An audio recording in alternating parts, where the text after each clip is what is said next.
Hello, I'm Dr. Kevin Correa. I'm the director of the First Year Success Center, which is part of University College at Arizona State University. And I'm here today to share with you some coaching tips and coaching questions for VUCA times, such as what we're facing right now with the coronavirus. If you don't know what VUCA is, it's an acronym that comes from the military. It stands for volatile, uncertain, complex, and ambiguous. And that's exactly what we have right now with the coronavirus situation. It's volatile because things are changing so quickly and escalating so quickly. It's uncertain because we don't know what's going to happen next. There's definitely a lot of complexity to the situation, and it's also ambiguous because a lot of people are not sure how to interpret certain things. So with that, it can be really helpful to have coaching tips and coaching questions to get through these times. As coaches, that's what we do. We share tips, and even more so, we share coaching questions that are designed to help you think critically about a situation that you're in, as well as to make a decision on the best path forward. So in this presentation, I'm going to share with you 15 coaching tips and 15 coaching questions that I hope you'll find helpful for getting through the current situation. So the first one is to focus on what you can control. I know it's really easy these days to spend a lot of time thinking about all the things that are outside of our control, whether that's sports leagues closing or restaurants closing, things of that nature. But all that happens when we spend a lot of time thinking about those things that are outside of our control is we start getting upset, maybe frustrated, anxious, sad, all those feelings that are really unpleasant that we don't want in our lives. And so it's much more beneficial to focus on things that you can control and what you can still control during these times. So my first question for you is, what are things that you can still control during this situation? I went ahead for myself and I created a list, and I very quickly and easily filled up a page in my notebook of what are some things that I can still control. And for me, some things that I included are, I know I can always control, are my thoughts, my words, my values, my actions, how I choose to spend my time. Those are things that are still within my sphere of influence. And so I encourage you to try that out. Take some time and jot down a list for yourself of what are things that you can still control. I think if you do that, you might find that it's a very empowering and invigorating exercise. So first thing for you is, what can you control? And then once you have that, then the next thing is to practice the WIN method. The WIN method comes from Lou Holtz, and Coach Bob Bowman wrote about it extensively in his book, The Golden Rules, which is based on 10 steps that he took to train Michael Phelps to Olympic excellence. Bob Bowman was a coach of Michael Phelps. He's a coach of the ASU swim team, as well as the last USA Olympic swim team. And the WIN method he describes is a great way to not spend time thinking about what's in your past or focusing too much on your future, but really what's important now. It's a great tool for high performance. What is the task at hand that you need to focus on?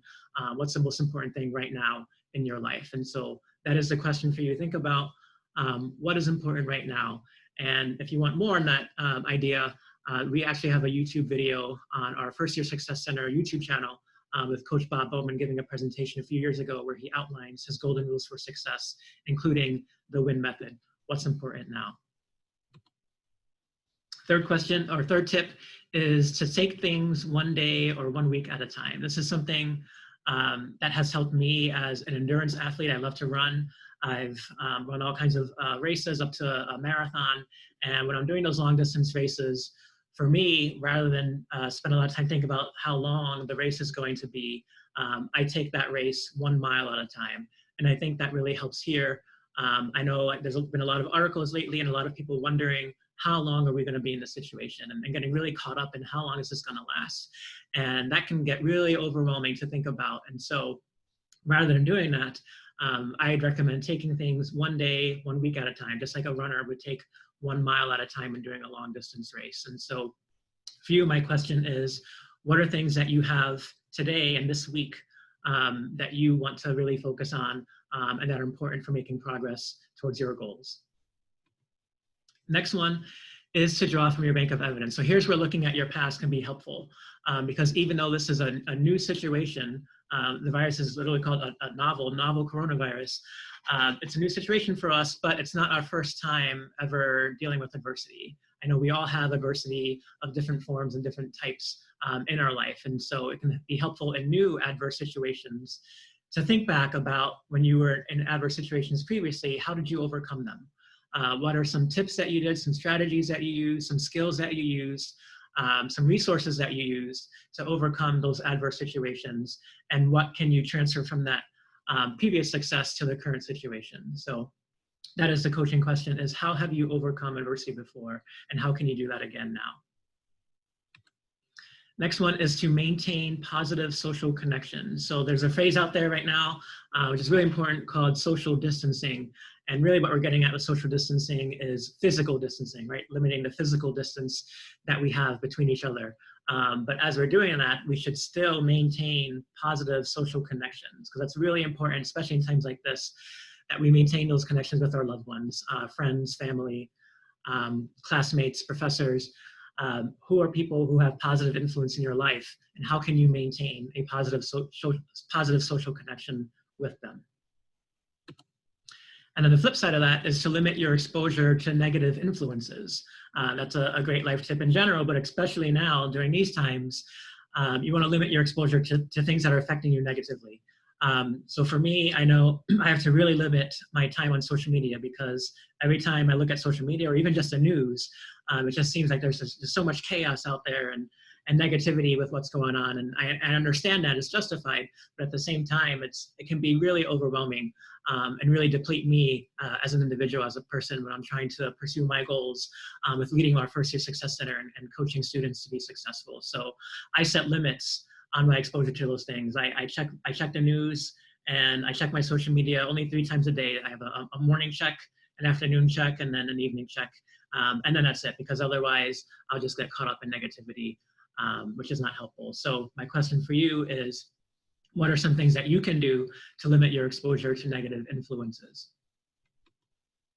Next one is to engage in self and community care. Self-care is really important right now, of course, that we follow CDC guidelines like washing our hands, keeping that physical distance, and other things that we can do to take care of ourselves, such as relieving our stress, exercise, getting sleep, those kinds of things that are really, really important. But we don't just stop there.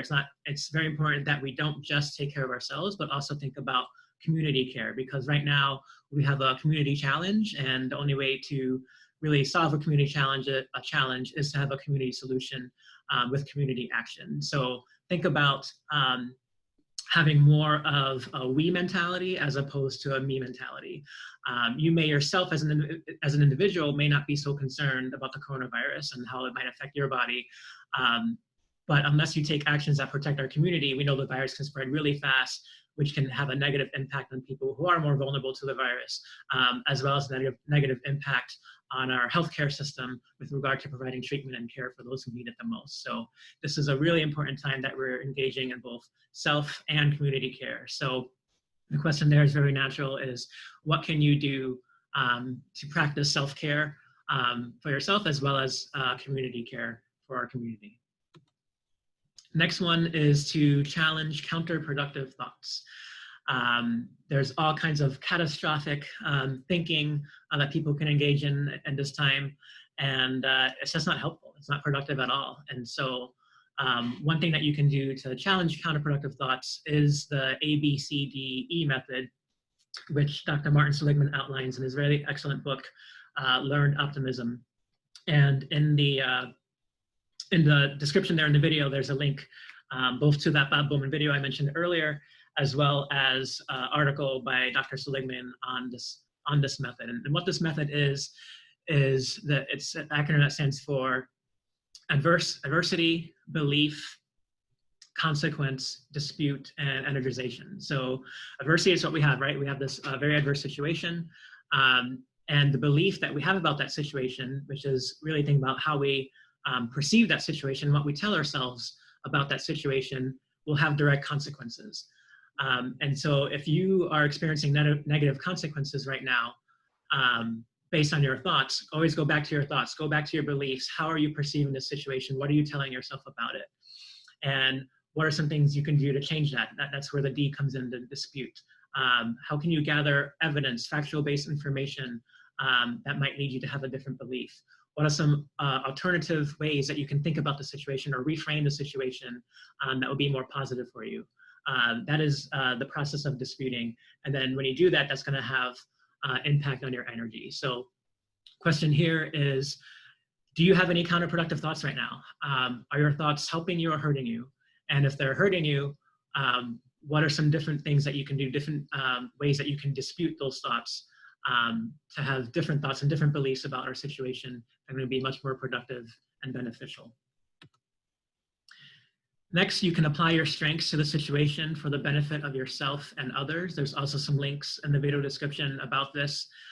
2 strengths assessments that you can take. One is the VIA character strengths, which looks at your character, and then the other one is the ClftonStrengths Finder, which is looking more at your natural talents and how you can develop those. Both are super useful and effective for times like this, because what we need right now is people who can help and people who can have a positive impact on the community. And so think about for yourself, what are your strengths? Take those assessments if you're not sure what your strengths are, and then do some reflection about how you can apply those strengths to the benefit of yourself and to the benefit of other people.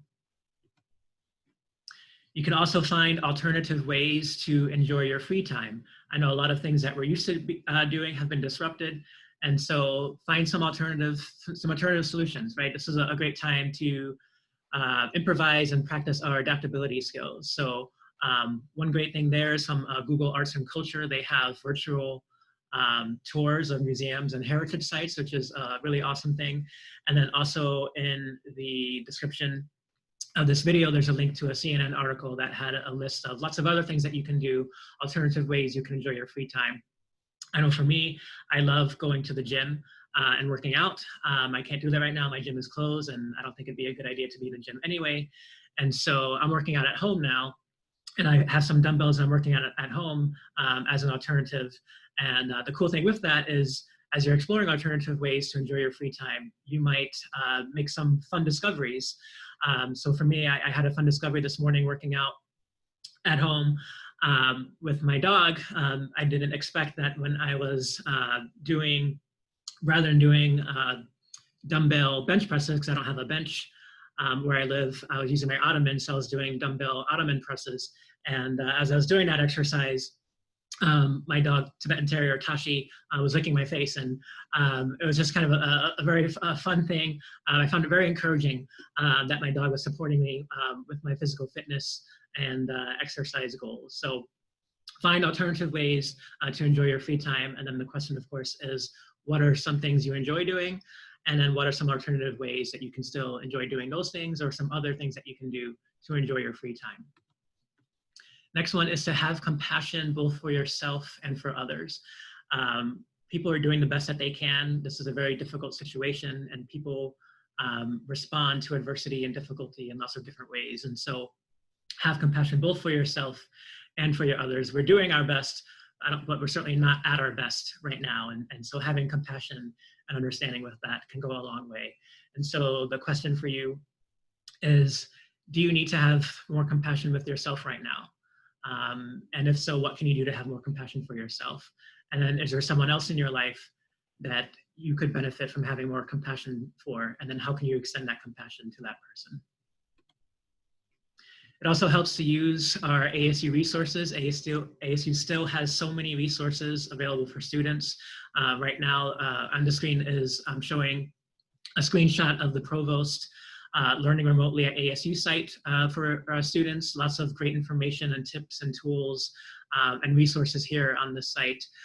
And lots of other ASU resources are still available. Tutoring is still available. Counseling is still available. Financial aid still available. Lots and lots of resources are still available for students. And so use those resources to your benefit. And so my question for you is, what resources do you think would be most beneficial for you right now? And when can you start taking advantage of those resources if you're not already? Next tip is to get information from reliable sources. This is really big. There's all kinds of information floating around, rumors and really misinformation that's out there, and that kind of thing can really increase your anxiety and panic if you're getting bad information. So The tip is to get information from reliable sources. The ASU Novel Coronavirus website is the best place to get the latest updates from the university, the most accurate information about what's happening at the university. So make sure you go there rather than relying on the rumor mill. And then for broader information, of course, the CDC, Center for Disease Control, and WHO, the World Health Organization, are really great, reliable sources as well. So get information from those sources. The question for you here is, what information are you seeking? And then think about where can you find that information based on the places that I just mentioned. And if you have doubts for ASU, like I said, the coronavirus website is really the best place to start. Next one is to remember your why. This is really helpful to persist through difficult times, is to think about your reason for being here in the first place, your reason for being at ASU, your reason for being a student. What was your goal when you first enrolled, when you first applied even to ASU and you began your journey here at the university? Remember that reason, remember that why, and that will help get you through this difficult time and help you get through the rest of the semester. So what is your reason? What is your reason for being a student? What is your why? And also, how can you regularly remind yourself of that? What are some things you can do? Are there things that you can do to remind yourself of that purpose? And then breathe. Practice deep breathing, super effective. If you look at the Wellness at ASU website, which is also linked in the description of this video, they have some tips for deep breathing and relaxation.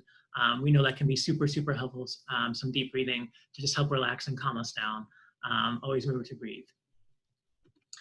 And then the last thing I just want to let you know is that coaches are still available. We're available through Zoom. And so no matter where you are right now, we know lots of students have been dispersed in lots of different places. We're still available to coach you and to support you to getting through the rest of the school year. So you can make an appointment by going to our website, tys.asu.edu. Coaches are available through Zoom. You can connect with them through that platform, either by phone or through video chat. So please go ahead and take advantage of that resource, take advantage of the opportunity. Coaches are ready, willing, and able to support you with what you have and your needs at this time. So that's all I have. Thank you so much. I hope this video was helpful. Remember, we're still available for you. Remember, we can get through this together. We will get through this. We will get through this together. And of course, as always, go Sun Devils.